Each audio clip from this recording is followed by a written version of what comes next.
Sawadihap, sabai demai. Tahu nggak artinya guys? Artinya tuh halo apa kabar? Sambil belajar bahasa Thailand ya dikit-dikit. Semoga kalian semua baik-baik saja. Kembali lagi dengan Mr. M di sini. Siapa nih yang di sini suka sama film Thailand? Pasti banyak dong. Nah, pada kesempatan kali ini Mr. M bakal membahas sebuah film Thailand yang bergenre komedi yang berjudul Bikesman. Udah siap? Kalau udah siap, pasang posisi rebahan, pasang headset, langsung ke alur ceritanya. Let's go!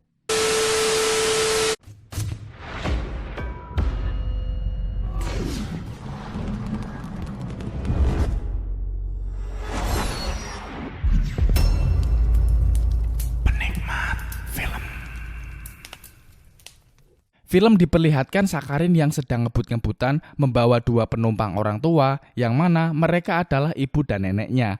Walaupun Sakarin ini adalah tukang ojek biasa, namun mentalnya kayak Valentino Rossi yang membuat nenek dan ibunya ini menjerit keras di sepanjang jalan.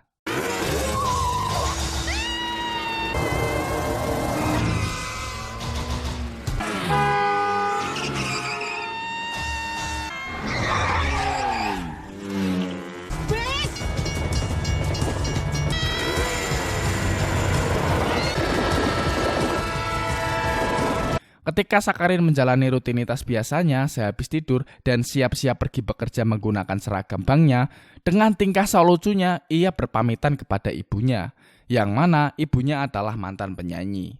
Dan sekarang ibunya memiliki usaha laundry. Tak lupa Sakarin juga berpamitan kepada sang nenek. Dan tak lama kemudian tiba-tiba datanglah paman Preca, seorang mantan polisi yang cukup nyebelin. Berbanding dengan anaknya yang bau kencur penuh akan tato, ia bergaya layaknya hidup hanya sekali dan jangan sampai nanti mati penasaran. Sakarin pun berjalan kaki menuju tempat kerjanya di Bangkok. Lalu ia mampir ke toilet pria di sekitar sana dan ia ternyata mengganti pakaiannya menjadi tukang ojek. Dan di pangkalan terlihat Sakarin yang bercandaria dengan para partner ojeknya. Dan pada waktu itu temannya adalah idamannya pada masa sekolah dan dia minta diantar ke tempat kerjanya. Sakarin pun yang malu-malu takut ketahuan bahwa identitasnya itu adalah tukang ojek, memberanikan diri serta menutupi hidungnya. Namun di sepanjang perjalanan, J sudah curiga dan mengenali Sakarin. Lalu mereka pun bersapa temu kangen. Sakarin siapa?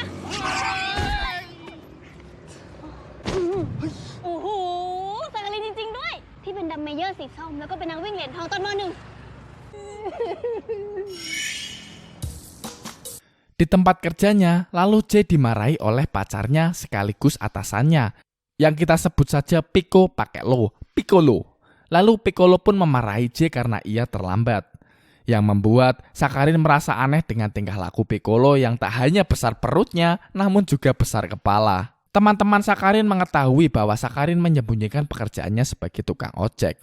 Serta ia waspada dengan paman Preca yang gimana ya, tipikal bapak-bapak komplek namun mempunyai sifat keemak-emak rempong. Jadi orangnya tuh kepo banget.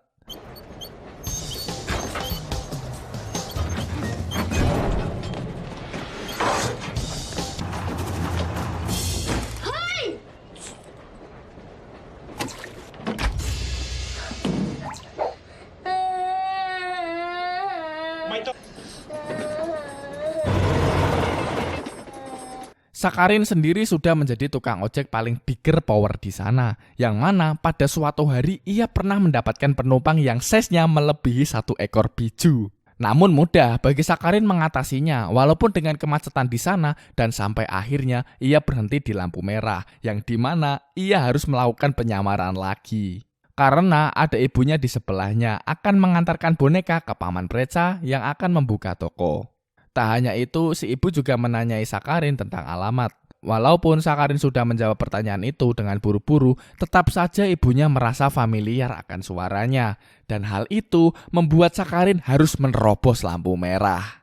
Karena terburu-buru, Sakarin pun terpaksa melewati trotoar. Yang tidak disangka, di sana ada paman Preca yang sedang berbicara dengan biksu. Melihat Sakarin lewat, biksu pun menendang paman Preca. Lalu kejadian yang sama pun terjadi dengan biksu itu.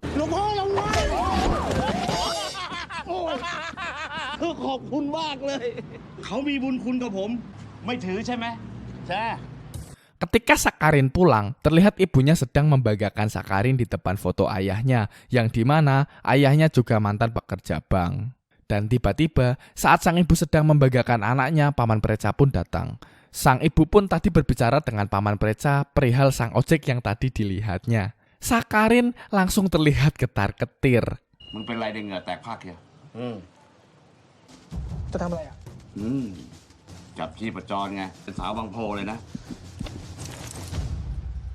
Hari berganti, kinerja Sakarin pun hari ini diuji kembali. Ada orang yang mempercayakan cek kepada Sakarin untuk dicairkan yang dimana banknya akan tutup 10 menit lagi. Dan langsung saja Sakarin pun meluncur. Di perjalanan menuju ke bank yang buru-buru, Sakarin sempat menciprati anak Paman Preca. Dan tak lama kemudian nasib buruk untuk Sakarin karena bank telah tutup, ditambah oleh sang security yang tak punya kompromi.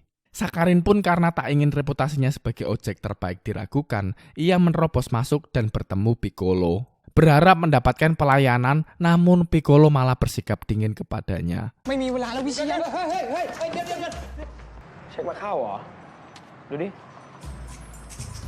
อุ๊บธนาคารปิดแล้วอะ กูบอกมึงแล้วไม่ฟังไง Lalu Sakarin pun meminta maaf kepada temannya. Dari belakang, anak Paman Preca pun mengetok kepalanya, namun terkena helm. Dan ia pun memukul satpamnya juga, yang menahannya selama 2 kali. Lalu kejar-kejaran antara Sakarin dengan anak Paman Preca tak dapat dihindari. Dan pada akhirnya Sakarin pun menjadi korban polisi sekitar, karena sesuai laporan security tadi yang hendak menangkap anak Paman Preca. Tak hanya itu, Sakarin pun terkena denda. Tapi naas, dompet Sakarin pun hilang.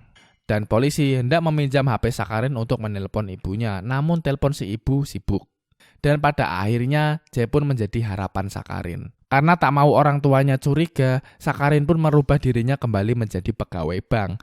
Tak mau orang tuanya curiga akan hidungnya yang ditonjok oleh anak Paman Preca, ia pun membuat lantai berliang air sebagai barang bukti. Tapi sayang, hanya ada neneknya pada saat itu. Tapi malahan air itu membuat ibunya terpleset dan menjadi korban apesnya ibunya juga tertimpa mesin cuci.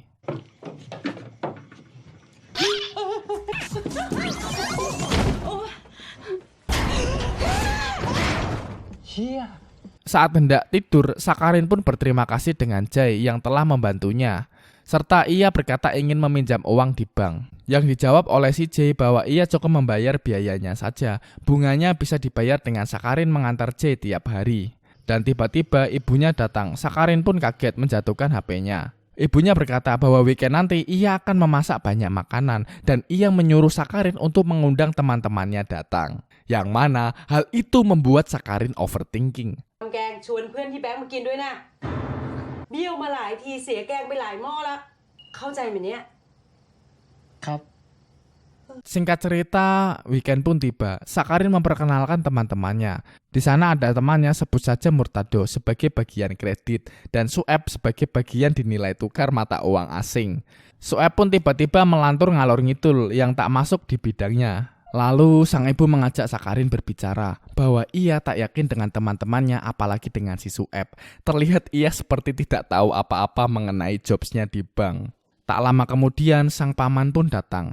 Lalu Sueb dan Murtado pun mengatur rencana agar paman terlumpuhkan.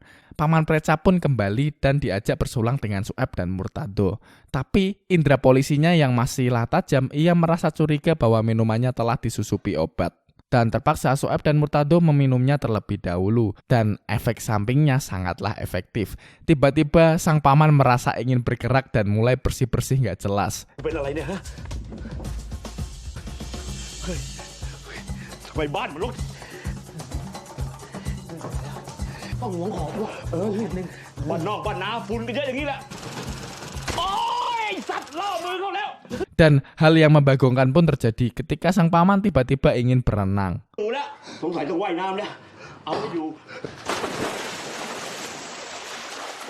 อะไรกันน่ะ Hari pun berganti. Di saat Sakarin menggunakan baju banknya, ia pun tiba-tiba bertemu dengan Jay. Otomatis Sakarin pun panik. Apalagi saat Jay menelepon Sakarin. Dan hal itu membuat Sakarin berpikir bagaimana caranya harus menutupi penyamarannya. Dan untungnya Sakarin lebih lincah dan melabuhi Jay. Sakarin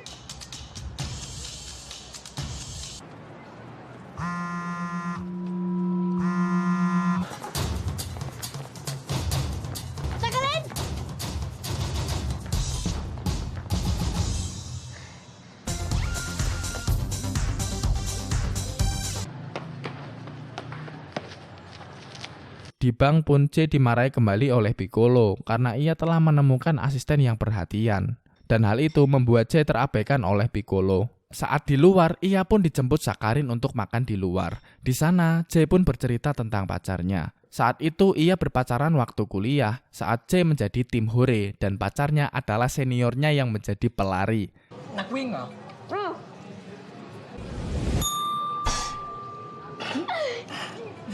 ไม่เหมือนตอนนี้เลยดิ เฮ้ยเปลี่ยนนิดเดียว Saat akan berlangsung pergi dan mentraktir C, seperti kita ketahui pada akhirnya bayar TW-TW. Setelah itu, C ikut bersama Sakharin untuk mengantarkan barang. Di perjalanan, terlihat mereka sangatlah akrab, seperti pasangan yang sedang jatuh cinta. Lalu saat di pasar malam, C pun mengajak Sakharin untuk bermain senapan, yang ternyata pemiliknya adalah Paman Preca. Awalnya Sakharin menolak, namun akhirnya Sakharin pun setuju. Saat akan menembak, fokus Sakharin menjadi terbagi sebab Paman menelepon ibunya Sakharin. Dan karena tidak fokus, pada akhirnya begini. จะมาเที่ยวไหมล่ะ โอ้ยเหี้ยจะยิงตุ๊กตาตัวไหนก็ยิงเลย โทษครับ ชื่อวัดชื่อเนี่ยโอ้ยสัตว์โอ้ย Akhirnya mereka pun melarikan diri dan berakhir di ruangan sempit yang membuat mereka canggung. ยิ้มอะไรดีอะไรแล้วไปเล่นอย่างอื่นต่อเหอะ Pada malam yang lebih malam lagi, Sakharin dan C pun seperti biasa chattingan dan mengajak Sakharin untuk mengikuti dirinya. Pada keesokan harinya, ternyata C mengajak juga teman-teman Sakharin untuk menggerebek pacarnya Piccolo yang sedang berselingkuh dengan asistennya. Memang benar saja, Piccolo dan asistennya hampir sampai ke titik puncak kenikmatan. Akan tetapi, C berhasil menendang pintu dan mengamuk meluapkan kekesalannya.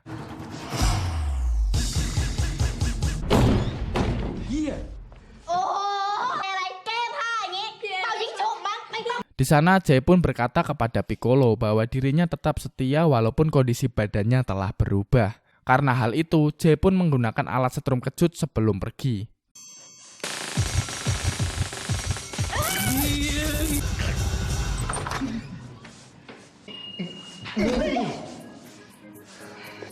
Di lain waktu, sang ibu berkata kepada Sakharin bahwa teman ayahnya akan menjadi ketua di bank Sakharin, serta ia akan membuat acara akan kedatangannya. Kemudian, Sakharin ditemani oleh dua temannya pada acara tersebut. Akhirnya, masalah yang dikhawatirkan pun muncul. Sakharin ketahuan oleh Piccolo dan Piccolo memberitahukannya hal itu kepada Jay. Piccolo tak menyerah, ia terus mengejar Sakharin. Situasi tambah tak terkontrol saat Sakharin bertemu dengan Paman Preca, dan saat Sakharin telah bertemu temannya, tiba-tiba ia bertemu dengan Paman Wita yang mengenali Sakharin dalam sebuah foto. Teman Sakharin pun mengelabui Paman Wita dengan cara minum-minum di sana. Meski begitu, Paman Wita ternyata sangatlah kuat, yang malah Murtado dan Sueb lah yang tepar. Pada akhirnya, Paman Wita pun mengajak Sakharin keluar dan memperlihatkan kepada Piccolo keponakannya. Ditambah ibunya juga datang, namun beruntungnya Sakharin diselamatkan oleh Jay.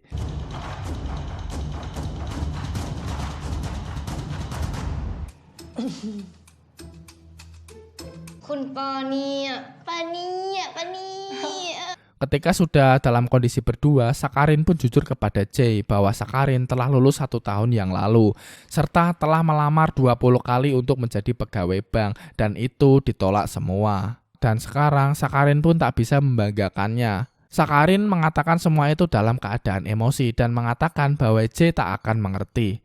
Jay pun menjadi marah dan bilang kepada Sakharin bahwa ia bebas jika ingin menjadi pembohong selama hidupnya. มอไซค์ที่โกหกคนอื่นว่าเป็นพนักงานแบงค์ไม่ตลอดเหรอ เราก็ไม่ได้อยากเป็นวินมอไซค์ตอกต่อยอย่างนี้ไปตลอดชาติหรอกเว้ย เธอไม่เข้าใจหรอ ไม่เข้าใจว่าทำไมฉันต้องเป็นห่วงคนห่วยๆอย่างนายด้วย Ternyata Piccolo mendengar semua itu dari atas dan hendak memberitahukan segalanya ke saudara terdekat Sakharin. Namun saat Piccolo akan turun, tak sengaja ia kesenggol dengan Sueb yang membuat Piccolo terkena benturan di kepalanya. Sakharin menyesal telah berkata tidak pantas kepada Jay dan akhirnya Sakharin pun bertemu dengan Jay.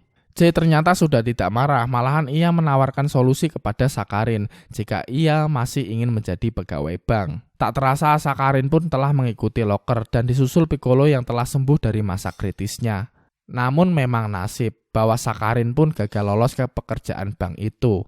Dan saat Sakharin sedang mengalami frustasi atas kegagalannya, Piccolo pun meneleponnya dan hendak memberitahukan segalanya ke orang terdekat Sakharin. Dan sekarang Piccolo sedang menuju ke rumah ortunya. Sakarin yang tak ingin itu terjadi, ia pun melaju dengan cepat sambil menelepon ibunya. Dan Piccolo pun telah sampai di rumahnya. Akhirnya Sakarin pun terlibat dengan kecelakaan. Yang juga sebenarnya saat Piccolo ke rumah Sakarin, ia mengelantur tak jelas karena efek samping pada kecelakaan waktu kemarin. ที่ผมปาปฏิเนี่ยเพื่อพบพาดูความจริงได้แต่เพิ่มเลยเหรอครับ Saat Sakarin sampai ke rumah, ia pun terlambat karena Piccolo telah menuliskan semuanya di dalam buku. Dan neneknya yang juga mendengar hal tersebut menjadi pingsan. Nah, akhirnya waktu kembali seperti di awal film ketika Sakarin ngebut-ngebutan.